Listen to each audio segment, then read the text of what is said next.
Voilà. Kiev, donc, de nouveau, sous les bombes et les drones. La capitale ukrainienne a été la cible de frappes russes durant la nuit. Les autorités locales annoncent au moins un mort.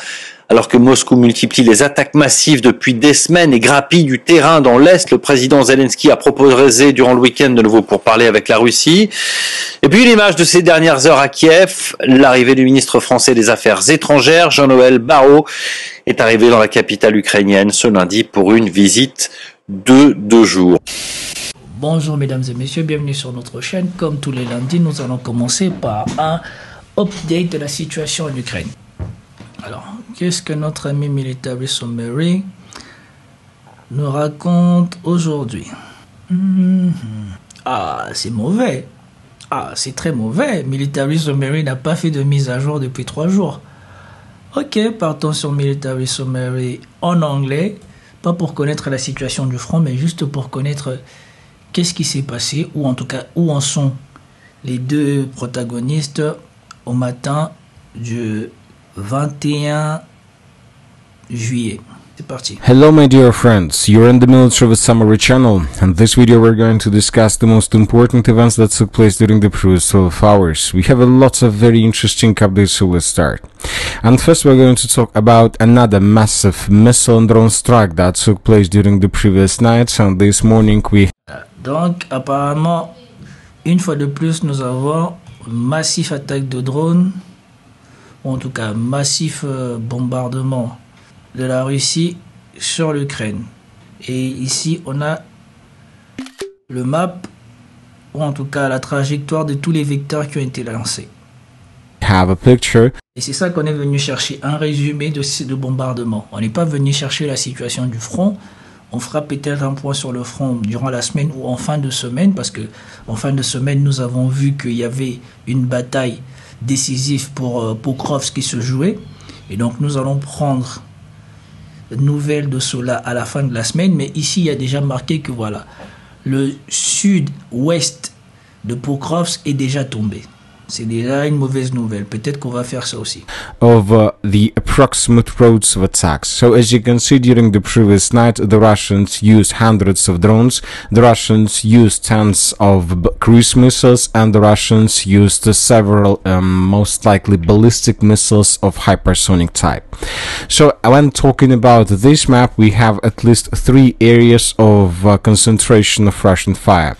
The Russians used tens approximate roads of drone strike that took place during the previous nights, and this morning we have a picture of the approximate roads of attacks. So as you can see, during the previous night, the Russians used hundreds of drones, the Russians used tens of cruise missiles, and the Russians used several most likely ballistic missiles of hypersonic type. So when talking about this map, we have at least 3 areas of concentration of Russian fire. The Russians attacked the city of Kiev, lots of explosions and fire anomalies were recorded. The Russians attacked the city of Kharkiv in the eastern part of Ukraine mainly with drones, and the Russians attacked the city of Ivano-Frankovsk, which is located in the most western part of Ukraine. During the previous 12 hours, we got lots of videos where we can see the consequences of attacks. For example, in this video we can see the city of Kiev in the morning. We have smoke screen. Some buildings were destroyed. The Russians, according to information we have, destroyed some military facilities that Ukrainians used to produce different parts for drones and missiles. So, voilà, c'est qu'on avait attendu le monsieur de TFA ou le monsieur de LCIDIA qu'ils avaient visité des appartements de fabrication ou d'assemblage de drones un peu partout en Ukraine. Et ici, on vous dit qu'à Kiev, les Russes revendiquent avoir détruit une de ces usines ou de ces appartements, ou en tout cas de ces complexes où on faisait ça. this is the situation, and this is another. Tout à l'heure, je voudrais bien revenir sur ça. Ça ne vous rappelle pas quelque chose, ça? Quand on montrait les images d'Israël, là, ce bâtiment-ci. And this is another video also published this morning. Another building, another facility was destroyed. The Ukrainians are saying that the Russians used more than 400 drones, precisely 426 drones, 5 Kinjal missiles, 4 Kalibr missiles, 1 Iskander-K missiles, and 14 He-101 missiles. The Russians, according to information, très précis comme compte tenu par les Ukrainiens. Donc on a 425, 430, 434, 435, 449 vecteurs, donc 425 c'était des drones et le reste c'était des missiles. Et dans le tout il y a eu 6 missiles hypersoniques si je compte bien. Ils ont dit 5 Kinjal ou 4 Kinjal, non, 5 Kinjal, 4 calibres, 1 Iskander et 14 KH-101. KH-101. we have attacked, as we discussed, 3 cities. The Ukrainians reported they managed to destroy almost everything. At least the Ukrainians... Franchement, eux aussi, ils arrêtent. Franchement, faut qu'ils arrêtent. Faut qu'ils arrêtent. Tout le temps, ils disent qu'ils ont abattu des missiles hypersoniques. Tout le monde dit que c'est mort, on ne peut pas les abattre, mais eux, tout le temps, ils disent qu'ils ont abattu des missiles hypersoniques. Franchement, faut qu'ils arrêtent. reported they destroyed every single missile that the Russians launched and around 400 drones. So, mais s'ils détruisent tous les missiles que les Russes tirent sur eux, pourquoi ils pleurent qu'ils veulent des patriotes? Ça sert à quoi de leur donner encore plus de moyens pour protéger le ciel ukrainien s'ils ont des patriotes capables d'intercepter des missiles hypersoniques? this is the situation. And once again, the most interesting thing is that the Russians attacked the city of Ivano-Frankivsk, which is located in the most western part of Ukraine. As for the beginning of the 21st of July of 2025, it's still unclear what exactly the Russians were attacking on the territory of this city. And the mayor of the settlement stated that that was the biggest attack since the beginning of the special military operation with drones and missiles. So let's wait and see.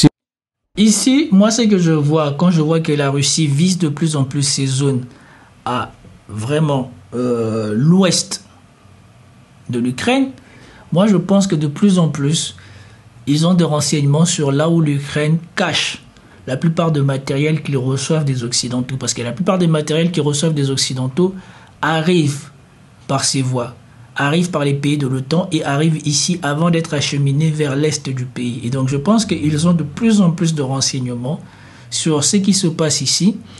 Et du coup, les Russes visent de plus en plus le matériel qui est stocké ici avant même que cela ne prenne leur chemin vers l'est du pays. What is going to be next, but most likely the Russians, when talking about Ivano-Frankivsk, were attacking first of all military facilities, warehouses of the Western weapon. Now let's discuss the situation on the ground, and first let's solve. Ok, bon, la situation pour ce qui est du résumé des bombardements, c'est déjà fait, ou en tout cas c'est fini. Ce que nous avons vu, c'est qu'il y a eu beaucoup de drones utilisés. Les Ukrainiens, comme d'habitude, propagandistes, ils ont abattu tout ce que la Russie les a envoyés. Ils ont tout intercepté. Moi, ce que je vois, c'est que le ciel de Kiev était en fumée. Voyons ce qu'ils en disent sur France 24. Kiev, donc, de nouveau, sous les bombes et les drones. La capitale ukrainienne a été la cible de frappes russes. Durant la nuit, les autorités locales annoncent au moins un mort. Alors que Moscou multiplie les attaques massives depuis des semaines et grappille du terrain dans l'Est, le président Zelensky a proposé durant le week-end de nouveau pour parler avec la Russie. Et puis l'image de ces dernières heures à Kiev, l'arrivée du ministre français des Affaires étrangères, Jean-Noël Barrot, est arrivé dans la capitale ukrainienne ce lundi pour une visite de 2 jours. Pour faire le point sur la situation en Ukraine, on rejoint notre correspondant Emmanuel Chaz, du côté de Kramatorsk, cette fois dans le Donbass. Bonjour Emmanuel, l'armée de l'air ukrainienne indique ce matin avoir intercepté 450 drones en une nuit. Autrement dit, Moscou poursuit ses frappes. Tout à fait. Moscou poursuit ses frappes par centaines. Ces drones, c'est ce qui est lancé pratiquement toutes les nuits contre l'ensemble du territoire. La nuit dernière, c'était à nouveau la capitale Kiev qui était particulièrement visée. L'ouest du pays a également été visé. Et vous savez, on énonce ces chiffres, 450 drones dont la majorité ont été interceptés, plus d'une vingtaine de missiles. Ça peut paraître abstrait, même quand on n'a pas forcément le nombre de blessés ou quand on parle d'un ou deux morts. Ça peut sembler finalement très peu sur l'ensemble du territoire, sauf que les dégâts ils sont considérables, qu'à chaque fois que ces drones sont envoyés, qu'ils tombent, et bien les débris ils causent énormément de dégâts matériels, et donc c'est vraiment petit à petit une destruction systématique du pays. Donc encore une nuit difficile avec une nouvelle.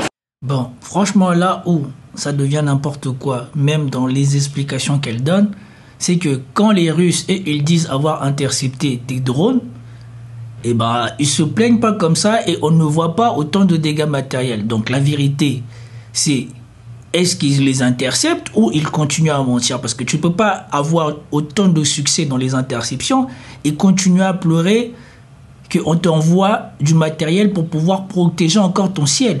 Ça devient n'importe quoi.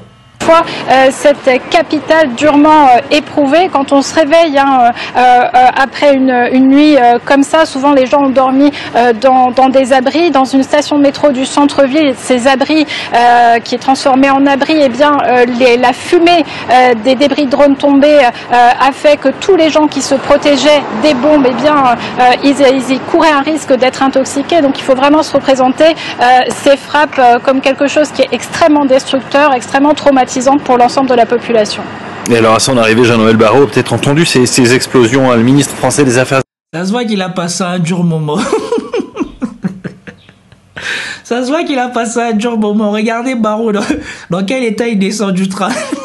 La chemise froissée, pas de costume. Ça se voit qu'il a passé un dur moment. Étrangères, il est à Kiev, on l'a vu sur ces images descendre du train. Il est arrivé ce matin pour une visite de 2 jours. Que faut-il en attendre? Alors déjà, c'est la deuxième visite de Jean-Noël Barrot. Il était venu déjà fin octobre à la fois dans la capitale et il s'était déplacé tout près de la ligne de front dans la région de Soumy où il avait rencontré des populations affectées ainsi que des militaires. Là, le ministre des Affaires étrangères va participer à une conférence des ambassadeurs. Il va également s'entretenir avec des membres du gouvernement. Il est surtout là pour réitérer le soutien français à l'Ukraine au moment où l'Ukraine a réitéré, elle, sa proposition de négociation de paix avec la Russie, mais pour l'instant, c'est de... Vous attendez? Maintenant, ça se voit vraiment que là, les Européens, ils parlaient pour rien. Vous voyez, avant, c'était eux qui exigeaient qu'avant même qu'on négocie avec la Russie, il y ait un cessez-le-feu inconditionnel. Et maintenant, vous attendez Zelensky, il ne parle plus de cessez-le-feu inconditionnel. Il veut des négociations de paix. C'est plus de cessez-le-feu, on va voir, on va négocier avec eux pour arrêter la phase chaude du combat. Non, maintenant ils veulent la paix. Ce qui veut dire qu'ils comprennent de plus en plus toutes les réalités que nous dénonçons ici depuis longtemps. C'est en train de devenir du concret. Reste lettre morte du côté de Moscou qui continue son agression. Ah, donc Zelensky n'a pas reçu de réponse de la part de la Russie. Bon, en même temps, eux, ils sont dans leur bon droit. Avant Zelensky, les Occidentaux ils jouaient les malins. Et en plus de ça, avant ça, l'Union européenne vient de prendre un 12e train de sanctions en disant où ils jouaient les malins encore. Et je vais même pas... on va finir et après on va faire une pause sur la réalité des sanctions que quelqu'un a dit. Et là, c'est une analyse française que ça sera très intéressant. Donc, maintenant que nous avons vu, en résumé, c'est que militaires a dit de la nuit passée, ou des attaques russes de la nuit passée, et là, nous avons vu que Barrot, il est venu, et comment eux, ils présentent l'attaque russe de la nuit passée, nous allons pouvoir essayer de prendre des nouvelles de qu'est-ce qui se passe à POKROVSK. Si ça fait plus de 10 minutes, ça sera l'objet d'une vidéo. Sinon, ça va être combiné à cette vidéo. On retourne sur Military Summary. Talk about the direction. Minister of the episode took place and then the Russians will have all chances to begin offensive in the direction of the southeastern part of the city of Konstantinovka. And this attack in the direction of the settlement of Stepanovka, which is located 12 days ago, several duration or 24 hours. Reports suggest that attacks on Pokrovsk are in details of the recent events from the southwestern part of the settlement. So let's discuss them in details. The most important thing and the most important topic is that during the previous 24 hours there were a lot by the Russians, but as for now without proofs further, and let's discuss the situation in the city of Pokrovsk. Voilà. Donc, ils ont dit qu'il y a une partie de Pokrovsk qui commence à tomber. Et là, ils venaient de finir la situation sur Konstantinovka. Comme j'ai dit, nous ne prenons plus que des mouvements, enfin, nous ne prenons plus que des nouvelles essentielles pour éviter que ça ne soit trop long et ça ne soit indigeste pour vous. D'autant plus que celui-ci est en anglais. Donc, on va juste essayer de savoir c'est quoi la situation à Pokrovsk. Parce que nous avait dit qu'il y avait une bataille décisive qui se passait là. Je ne sais pas où en est cette bataille, mais on va essayer de regarder. This pocket we are Russian and not secured by the Russian geolocation. With 24 hours we in the city of Pokrovsk during the Minister of Defense of the Russian Federation or any geolocation. Now let's move further and let's discuss the situation in the city of Pokrovsk. During the previous 24 hours we have had lots of very interesting icons and articles and events from the southwestern part of the settlement.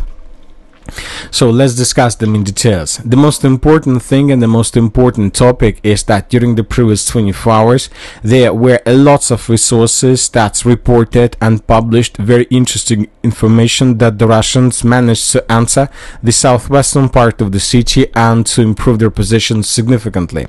So let's discuss this article in details. Donc là, je ne sais pas si l'attaque a commencé, mais vous avez vu que c'est qu'on a ce qu'ils avaient parlé la dernière fois, que on essaye d'attaquer de tous les côtés. La semaine dernière, quand on a parlé de la bataille de Pokrovsk, en tout cas à la fin de la semaine dernière, on a vu qu'ils étaient en train d'affaiblir le côté est du pays, du côté nord-est de Pokrovsk.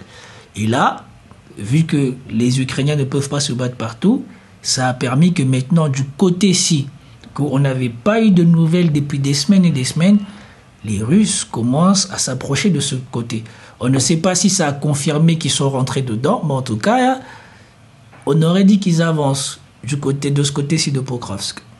Over the past few days, Ukrainian officials, including Zelensky, have reported on Russian sabotage and reconnaissance groups' activity on the approaches to the city of Pokrovsk. However, today reports from Ukrainian Telegram channels corroborate these claims. Reports suggest that attacks on Pokrovsk are taking place from three main directions: the settlements of Zverovo, Pishchan and Shevchenko. There are rumors that Russian soldiers, like sabotage and reconnaissance group, infiltrated 3.6 kilometers into Ukrainian-controlled territory, entering Jubileyny Park as outlined on the map. So, according to defense sources, including Zelensky himself. Donc, apparemment, les Russes ont infiltré les positions ukrainiennes à Pokrovsk. D'après le résumé de ce qu'il viendrait de dire, ça serait ça. Franchement, c'est dommage qu'il n'ait pas fait en français, ça aurait été meilleur pour vous. Currently, the Russians almost have no problems to operate and to infiltrate this territory. And this is, I would like to tell you, up to 25% of the entire city of Pokrovsk. We're not talking about buildings, we're talking about the square and the probably the square kilometers of this round the circle of the city of Pokrovsk. If this information is correct, if the Russian sabotage and reconnaissance group are able to move and to operate in this area, this is a very big problem for the Ukrainians, which means that they don't have strong defense in this part of the city. And with this offensive operation and with the situation in the northeastern part in the area of Rodinska, it seems that the battle of the city of Pokrovsk is about to be finished in the Russian favor. Anyway, let's for now. En résumé, si ce qu'on vient d'attendre sur l'infiltration des Russes dans cette zone de Pokrovsk est vrai, ça veut dire que les défenses ukrainiennes dans cette zone sont faibles et que, combiné à ce qui se passe à l'est, un peu plus éloigné du centre de Pokrovsk, la conjoncture serait que Pokrovsk tombera encore plus vite que ce qu'on nous le pensait. Et on n'a pas eu des updates de ce qui se passait de ce côté-ci, parce qu'on disait que si la mine était prise, et si la deuxième mine aussi était prise, ça serait la fin de Pokrovsk. Pour l'instant, j'ai pas attendu, peut-être qu'il va dire qu'est-ce qui se passe de ces deux batailles-là, qui étaient soi-disant des batailles décisives. Don't panic, don't make any adjustments, don't make any early conclusions. First, let's wait for additional updates and details. But when talking about different sources, today pro-Ukrainian resources reported that the Russians managed to improve their positions in the area of the settlement by the name of Shevchenko by taking under control additional positions along the railways. And the most important is that significant number of territories in the area of Zverova, this is the territory I'm pointing you on the map, were colored by Deep State as a gray zone. So according to them, all these territories is already considered by the armed forces of Ukraine as a contested area or the gray zone, and this is obviously huge territories, and this is exactly the things that the previous article was talking about. The Russians are able to infiltrate deep inside of the territory of the city of Pokrovsk for 3.6 kilometers. As for the South Donetsk direction during the... Mais attends, sa mise à jour elle est bizarre, elle est déjà finie. Et on n'a pas vu pour les attaques dont il parlait la semaine dernière, qui devaient se passer dans cette zone-là, ici, en direction de Pokrovsk. Bon, en résumé, c'est ce qui est dit ici, c'est ce qui était dans le titre. La partie sud-ouest de Pokrovsk est mal en point. Ce qu'il nous a dit là, c'est plutôt que serait sur le point de tomber plutôt que serait tombé. Parce qu'ici, ils disent que est tombé, mais d'après ce que l'on a vu, il n'y a pas de confirmation. La carte n'est pas passée rouge, la carte est encore dans le doute, est encore en gris zone. Apparemment, il y aurait infiltration sur 3 km. Donc voilà ce qu'on pouvait dire de la situation de l'Ukraine. Et nous passons à autre chose maintenant. En tout cas, j'espère pour vous que vous avez apprécié. Nous allons étudier, nous allons voir les sanctions que l'Union européenne a prises envers la Russie et surtout l'interprétation des conséquences des sanctions ou de la viabilité de ces sanctions. C'était tout pour cette vidéo, j'espère que vous avez apprécié. Peace out.